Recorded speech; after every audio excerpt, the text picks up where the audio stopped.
Hello friends, स्वागत है आप सभी का हमारे अपने यूट्यूब चैनल टीचिंग सफलता पर।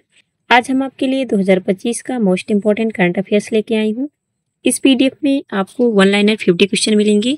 मैंने कुछ पुराने प्रश्नों को ऐड किया है, कुछ नए प्रश्नों को ऐड किया है। ये परीक्षा की दृष्टि से बहुत ही महत्वपूर्ण प्रश्न है। हो सकता है आपकी आने वाली परीक्षाओं में इनमें से कोई सवाल बन ही जाए। वीडियो को पूरा देखिएगा और अगर आपने हमारे चैनल को अभी तक सब्सक्राइब नहीं किया है दोस्तों, तो सब्सक्राइब भी कर लीजिए। वीडियो को पूरा देखिएगा, स्किप मत कीजिएगा। तो चलिए प्रश्नों की शुरुआत करते हैं और देखते हैं पहला प्रश्न। हमारा पहला प्रश्न है, WIPO सलाहकार बोर्ड का अध्यक्ष किसे नियुक्त किया गया है? तो हमारा उत्तर हो जाएगा न्यायमूर्ति प्रतिभा सिंह को। नेक्स्ट है, पेरू ने लीमा में कितने दिन के लिए आपातकाल की घोषणा की है? तो ये 30 दिन के लिए आपातकाल की घोषणा की है। अगला सवाल है, कफाला सिस्टम कहाँ का है जो भी हाल ही में इसे बैन कर दिया गया है? तो ये कफाला सिस्टम सऊदी अरब में लगाया गया था, जो अब इसे समाप्त कर दिया गया है। अगला सवाल है, जलवायु संकट के बीच ICUN का 90वां सदस्य किसे बनाया गया है? तो तुवालू को जलवायु संकट के लिए ICUN का 90वां सदस्य बन गया है। नेक्स्ट है, ICC award player of the month award किसे चुना गया है? तो ये 2 लोगों को बनाया गया है प्लेयर ऑफ द मंथ, एक अभिषेक शर्मा को, एक स्मृति मंधाना को। नेक्स्ट सवाल है, अंतरराष्ट्रीय फुटबॉल में शीर्ष असिस्ट देने वाले खिलाड़ी कौन बन गए हैं?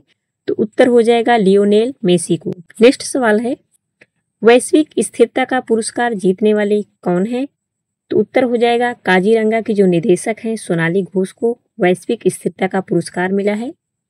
नेक्स्ट है, इजराइल का सर्वोच्च नागरिक सम्मान किसे मिला है? तो राष्ट्रपति ट्रंप को इजराइल का सर्वोच्च नागरिक सम्मान मिला है। भारत की पहली मैसेज यूनिवर्स का ताज किसने जीता है? तो ये शेरी सिंह ने। द बर्निंग अर्थ के लिए ब्रिटिश अकादमी पुरस्कार किसे मिला है? सुनील अमृत को। ऑनलाइन राष्ट्रीय औषधि लाइसेंसिंग प्रणाली शुरू करने वाला कौन सा देश है? तो ये अपना भारत देश। गणतंत्र दिवस 2025 के मुख्य अतिथि प्रभावो सुबियांतो किस देश के राष्ट्रपति हैं? इंडोनेशिया के। नेक्स्ट है, गणतंत्र दिवस परेड 2025 में पहली बार तीनों सेनाओं के संयुक्त झांकी थीम क्या है? तो ये सशक्त और सुरक्षित भारत। नेक्स्ट है, निंगोल चाकोबा त्योहार किस राज्य का है जो भी हाल ही में मनाया गया? यह मणिपुर। FAO CFRA 2025 की रिपोर्ट के अनुसार भारत का वन और वन क्षेत्र में विश्व का स्तर किस स्थान पर पहुंचा? तो 9वां स्थान पर। नेक्स्ट है, 82वां वेनिस फिल्म समारोह में अपनी स्वतंत्र film songs of forgotten trees के लिए वर्ग में सर्वश्रेष्ठ निर्देशक का पुरस्कार मिला है। ये अनुपर्णा राय को। नेक्स्ट है, सामाजिक सुरक्षा उत्कृष्ट उपलब्धि के लिए ISS पुरस्कार 2025 कौन सा देश जीता है? भारत।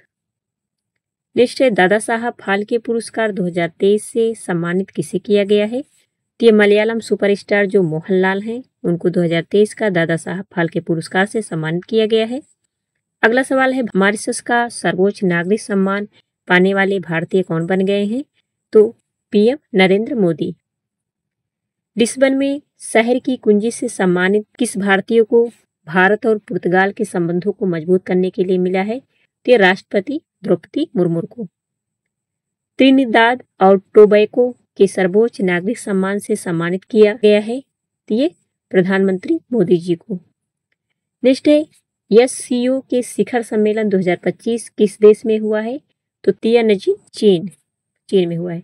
मानव रहित गगनयान G1 मिशन कब प्रक्षेपित होने वाला है? तो ये दिसंबर में 2025 में होगा। दिल्ली में 23 अक्टूबर 2025 को IIT कानपुर के सहयोग से क्लाउड सीडिंग के माध्यम से पहला कृत्रिम वर्षा परीक्षण कहाँ किया गया है? तो बुराडी।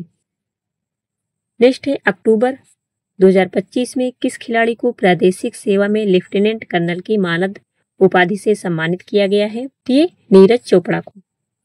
नेक्स्ट है, 2025 में 125वीं भारतीय राष्ट्रीय फुटबॉल संघ IFA शील्ड किस टीम ने जीती है? तो मोहन बागान सुपर जायंट। तेजस LCA Mk-1A लड़ाकू विमान का विकास किस संगठन ने किया है? तो हिंदुस्तान एरोनॉटिक्स लिमिटेड ने लड़ाकू विमान का विकास संगठन किया है। नेक्स्ट है वैश्विक वन संसाधन आकलन GFR के अनुसार कुल वन क्षेत्र में भारत का वैश्विक स्थान क्या है? तो 9वां स्थान। 2030 राष्ट्रमंडल खेलों की मेजबानी कौन सा भारतीय शहर करेगा? तो अहमदाबाद। फ्रेंड्स, अगर आपने हमारे चैनल को अभी तक सब्सक्राइब नहीं किया है तो कर लीजिए, अगर आप हमारे चैनल को पहली बार देख रहे हैं तो। नेक्स्ट सवाल है, भारत और ऑस्ट्रेलिया के बीच 13 से 26 अक्टूबर 2025 तक पर्थ में आयोजित अभ्यास ऑस्ट्रिया हिंद 2025 का नेतृत्व भारतीय सेवा के किस रेजिमेंट ने किया है? तो गोरखा राइफल्स ने। 2025 में नोबेल शांति पुरस्कार जीतने वाली मारिया कोरोना माजांडो किस देश की राजनीतिक नेता हैं? ते वेनेजुएला की। नेक्स्ट है 2025 का साहित्य का नोबेल पुरस्कार किसे मिला है? तो लास चलो त्रासजना और काई को। नेक्स्ट है विश्व मानसिक स्वास्थ्य दिवस हर साल कब मनाया जाता है? तो 10 अक्टूबर को।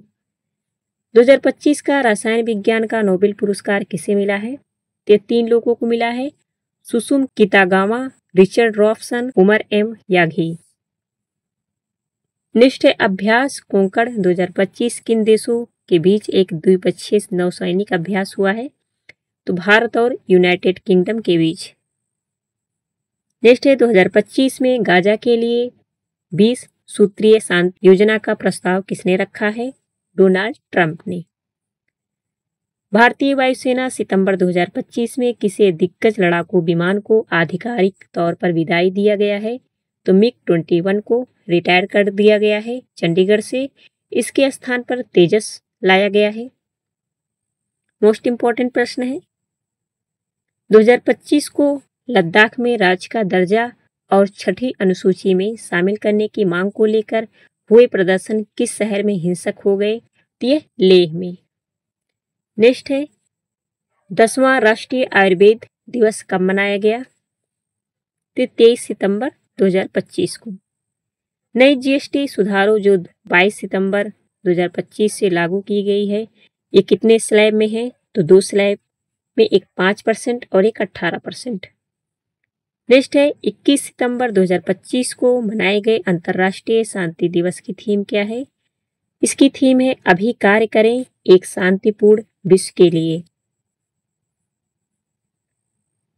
अगला सवाल है स्लिनेक्स 25 कोलंबो के तट पर नौसैनिक अभ्यास किन देशों के बीच हुआ है? तो भारत और श्रीलंका के बीच स्लिनेक्स 25 कोलंबो के तट पर इसका अभ्यास हुआ है, 2 देशों के बीच, भारत और श्रीलंका। इंपॉर्टेंट है फ्रेंड्स। भारत का लक्ष्य किस वर्ष तक भारतीय अंतरिक्ष स्टेशन स्थापित करने का प्रस्ताव है? तो 2035 तक, और 2040 तक चंद्रमा पर एक भारतीय चालक दल मिशन रीडर की है। अगला सवाल है 2025 को ट्रायल के दौरान नमो भारत ट्रेन पहली बार किस सेक्शन से गुजरेगी? तो मेरठ भूमिगत सेक्शन से चलेगी। संसद ने वक्फ संशोधन विधेयक 2025 कब पारित किया गया? 3 अप्रैल 2025 को। नेक्स्ट है किस देश ने 2025 से 2027 के लिए बिमस्टेक की अध्यक्षता संभाली है? तो बांग्लादेश। इंपॉर्टेंट है फ्रेंड्स। भारत के मुख्य आर्थिक सलाहकार कौन हैं जिनका कार्यकाल मार्च 2027 तक बढ़ा दिया गया है? तो उत्तर हो जाएगा बी अनंथा नागेश्वरम। नई दिल्ली में 16 से 25 फरवरी 2025 तक आयोजित आदि महोत्सव का प्राथमिक उद्देश्य क्या है? तो इसका उद्देश्य है भारत की आदिवासी विरासत, कला, शिल्प, व्यंजन, परंपराओं का जश्न मनाना और उनका प्रदर्शन करना। मत्स्य 6000 क्या है जिसने फरवरी 2025 में बंदरगाह पर सफलतापूर्वक पानी के अंदर प्रशिक्षण किया है? तो यह एक चौथी पीढ़ी का गहरे समुद्र में चलने वाला पनडुब्बी है। नेक्स्ट है हाल ही में बी राइज पहल किसने शुरू की है? तो उत्तर हो जाएगा नीति आयोग। नीति आयोग कब आया? तो 2015 को। वीडियो देखने के लिए फ्रेंड्स धन्यवाद आपका। मिलते हैं नेक्स्ट वीडियो में।